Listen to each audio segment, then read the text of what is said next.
नमस्कार, मैं जितेंद्र कुमार। आप देख रहे हैं स्टडी सफर तक। दोस्तों, इस वीडियो में आज हम बात करने वाले हैं बिहार के भीतर दो पॉलिटिकल पार्टियां हैं। एक ऐसी राजनीतिक पार्टियां हैं जो अपने पास से सत्ता जाने देना नहीं चाहती है, जाने तो विपक्ष का दर्जा भी देना नहीं चाहती है, लेकिन कई बार परिस्थितियां ऐसे बन जाती है कि सत्ता बचाने के लिए और राजनीति बचाने के लिए विपक्ष का ओहदा छोड़ना तक पड़ता है। तो क्या वह वक्त अब करीब आ गया है जिसके भीतर इन दोनों पार्टियों में से एक पार्टी अपना विपक्ष का ओहदा छोड़ने के लिए तैयार है? और इन दोनों पार्टियों के बीच आखिर कौन सा समझौता है जिस समझौते में बिहार की राजनीति के भीतर पिछले 34 वर्षों से यह देखा जाए किसी तीसरे की एंट्री हो ही नहीं सकती? क्या वो तीसरे की एंट्री का संभावित खतरा इन दोनों राजनीतिक पार्टियों को दिखाई दे रहा है? बात कर रहे हैं जनता दल यूनाइटेड जेडीयू की और राष्ट्रीय जनता दल आरजेडी की, क्योंकि इनके कार्यप्रणाली पर एक नजर डाले तो जब लालू प्रसाद यादव या राबड़ी देवी की सत्ता थी बिहार के भीतर, तब 90 से 94 तक एक साथ थे। फिर उसके बाद इनके विपक्ष का स्पेस भी इनका अपने पास चाहिए था। 1994 के बाद सत्ता पक्ष और विपक्ष दोनों का स्पेस इन्हीं के पास रहे, उसका इंतजाम करने में ये लोग जुट गए। फिर 2005 में सत्ता नीतीश कुमार के हाथ में आ गई, तो फिर विपक्ष का दर्जा लालू प्रसाद यादव के पास यानी राष्ट्रीय जनता दल आरजेडी के पास चला गया। फिर उसके बाद की परिस्थिति में जब ये लगा कि दोनों ही सत्ता यानी सत्ता पक्ष और विपक्ष दोनों ही भूमिका अपने पास रखने के चक्कर में कहीं ऐसा खेल ना हो जाए कि सत्ता से ही हाथ धोना पड़ जाए, फिर 2015 के भीतर दोनों एक हो गए।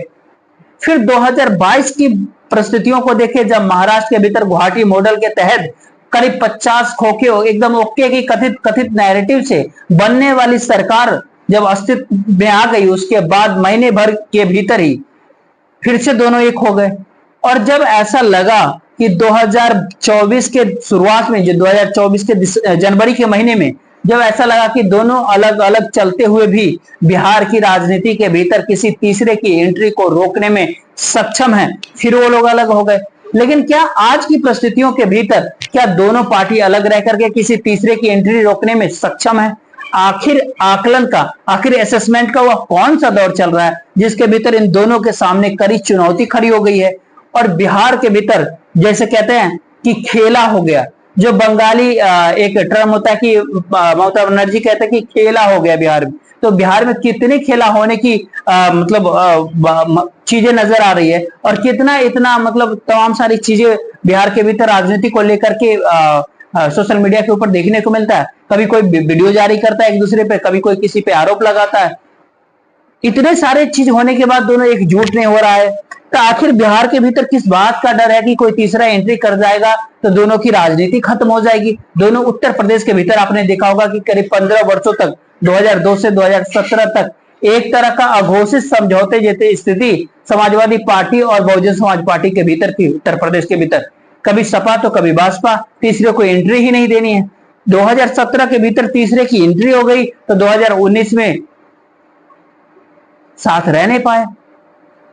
तमिलनाडु में ऐसे होता है, डीएमके एडीएमके तीसरे की एंट्री रही, संभावना भी नहीं, लिहाजा दोनों को साथ आने की मजबूरी कहीं पैदा ना हो। लेकिन बिहार के भीतर ये मजबूरी पैदा हो जाती है कि उत्तर प्रदेश का एग्जाम्पल बिहार के भीतर सबक के तौर पर काम करता है कि दोनों पॉलिटिकल पार्टियों के पार्टी के द्वारा दोनों को समय से सही चीज को नहीं पहचान पाने की वजह से 2017 में किस तरीके से भारतीय जनता पार्टी ने एंट्री मारी उत्तर प्रदेश के भीतर, तो क्या बिहार में ये परिस्थितियां अब आ गई है कि भारतीय जनता पार्टी या कोई और तीसरा भी हो सकता है जो इन दोनों की राजनीति के भीतर अपनी राजनीतिक बिसात को सफलतापूर्वक 2025 के बिहार विधानसभा चुनाव के अंदर अपना मजबूती से विधानसभा पहुंच सकता है? और इन तमाम सारे बातों को गहन अध्ययन करने के बाद क्या कुछ सामने आता है, फिर से हम नए वीडियो के साथ आपके साथ आएंगे। आखिर बिहार की राजनीति के भीतर कौन से ऐसे दो पॉलिटिकल पार्टी है, ये बात कुछ कहने की जरूरत है नहीं। आखिर दो खेमे कौन है? चाचा भतीजा का ही खेमा है, जेडीयू और आरजेडी का ही खेल है। बिहार में किसी तीसरे की एंट्री की आहट को एकदम मौसम वैज्ञानिक की तरह ये दोनों राजनीतिक पार्टी पहचान लेते हैं। अब तीसरे की एंट्री होने वाली है, अब लिहाजा ऐसे में आरजेडी और जेडीयू के साथ होने वाली है। अब साथ होना जरूरी, और इस आहट को महसूस करना दोनों पार्टी ने शुरू कर दिया। इस आहट को देखते हुए, क्योंकि एक बार सामने से इन दोनों की राजनीति को भारतीय जनता पार्टी भी समझ गई थी 2020 के बिहार विधानसभा चुनाव के भीतर, तो चिराग मॉडल के रास्ते इन दोनों की राजनीति से किनारा पार करने की कोशिश की थी, लेकिन वो कामयाब नहीं हो पाए। बिहार के विधानसभा चुनाव 2020 के अंदर। लेकिन आज के दौर में क्या कुछ लगता है कि आकलन का ये दौर कितना लंबा चलेगा? और आखिर एक बात समझिए कि राजनीति के भीतर आरोप प्रत्यारोप स्वाभाविक सी बातें होती ही रहती है। ये बिहार के संदर्भ में अगर देखें तो नरेंद्र मोदी जी ने और नीतीश कुमार जी के भीतर इन दोनों के ऊपर क्या आरोप लगा? नरेंद्र मोदी के ऊपर क्या आरोप लगा? नरेंद्र मोदी के ऊपर नीतीश कुमार जिस तरह से आरोप लगाए, उसी प्रकार से लालू यादव नीतीश कुमार को लेकर के क्या कुछ नहीं कहा।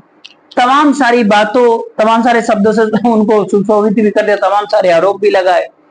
उसी तरीके से नीतीश कुमार लालू यादव को लेकर के कई बार इस तरह के आरोप प्रत्यारोप का जो राजनीति के भीतर जो ये चौक देख रहे होंगे कि तेजस्वी यादव ने, उससे पहले एक चौधरी साहब ने चैलेंज किया। हालांकि अशोक चौधरी से नीतीश कुमार कहीं ना कहीं, मतलब नीतीश कुमार भी अशोक चौधरी से ज्यादा खुश नहीं है इस दौर में। खैर, अशोक चौधरी ने एक चैलेंज किया था तेजस्वी यादव को एक बार, तेजस्वी यादव ने उस वीडियो भी जारी कर दिया था। तमाम सारे आरोप प्रत्यारोप आप देख रहे होंगे जेडीयू आरजेडी के भीतर। लेकिन आम लोग को लगता है कि अब सब कुछ तो एक खत्म हो गया है। लेकिन ऐसा राजनीति के भीतर शायद नहीं होता है। जो दिखता है वो होता नहीं है, और जो आपको दिख रहा होगा वो साफ तौर पे कहे तो होता नहीं है।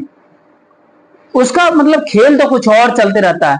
और यहाँ पे आरजेडी और जेडीयू के भीतर अगर आप देखेंगे, एक समय में आपको याद होगा कि ललन सिंह ने क्या कुछ कहा था। ललन सिंह को ने आरजेडी के सुप्रीमो लालू यादव को क्या कहा था? आज ललन सिंह की परिस्थितियां हो या जो भी हो, आज ललन सिंह लालू यादव को क्या कह रहे हैं, या उनकी बेटी को लेकर के क्या कह रहे हैं? लड्डू मिलेगा लड्डू, यानी शून्य मिलेगा। तेजस्वी यादव के जो प्रवक्ता है वो कहते हैं लड्डू मतलब मिठाई मिल जाएगा। अजी तमाम सारे आरोप प्रत्यारोप जो बिहार के राजनीतिक दलों के एक दूसरे के ऊपर जो कटाक्ष के तौर पे जो भी चलता रहता है। लेकिन आखिर राजनीति के भीतर आरोप प्रत्यारोप का कोई महत्व नहीं। अब सोनिया गांधी को लेकर के आप सुने होंगे कई तरह के ऐसे पॉलिटिकल पार्टी जो पूर्व में सोनिया गांधी को लेकर के क्या कुछ कहते हैं। यूपीए 1 की सरकार, यूपीए 2 की सरकार में जो सत्ता में भागीदारी जो लोग बने, तो तमाम सारे मुद्दे को लेकर के शरद पवार कांग्रेस में, आज वो सोनिया गांधी के आशीर्वाद से, मतलब तमाम सारी चीजें।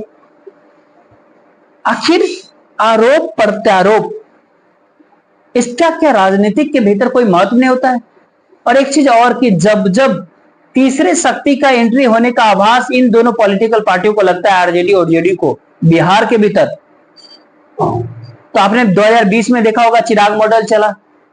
हालांकि चिराग मॉडल हुआ उस समय नीतीश कुमार ने कहा कि भाई हम तीसरे नंबर की पार्टी या मुख्यमंत्री नहीं बनना चाहते।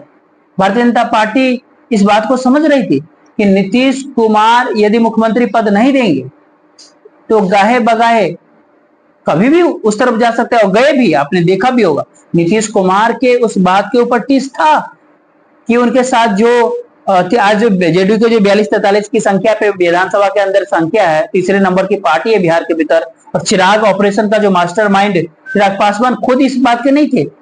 भारतीय जनता पार्टी के लोग इसके अंदर शामिल थे और वो उनके हाथ में बागडोर शामिल था।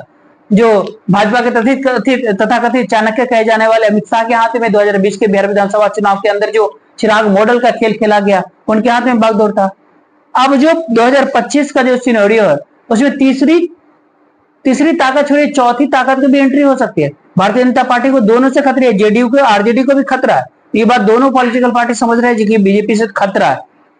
अब भारतीय जनता पार्टी ने उन नेताओं पे तब तक कार्रवाई, मतलब तमाम सारी चीज बिहार के भीतर चल रहा है। आरसीपी सिंह के बारे में आप देख सकते हैं, ललन सिंह आपके सामने मिल जाएंगे, अशोक चौधरी के लिए सोचते हैं, विजय चौधरी, तमाम सारे ऐसे पॉलिटिकल पार्टी है जिनको जाने की क्या कैसे कहते हैं, कौन किसके करीब कब कैसे पहुंच जाते हैं।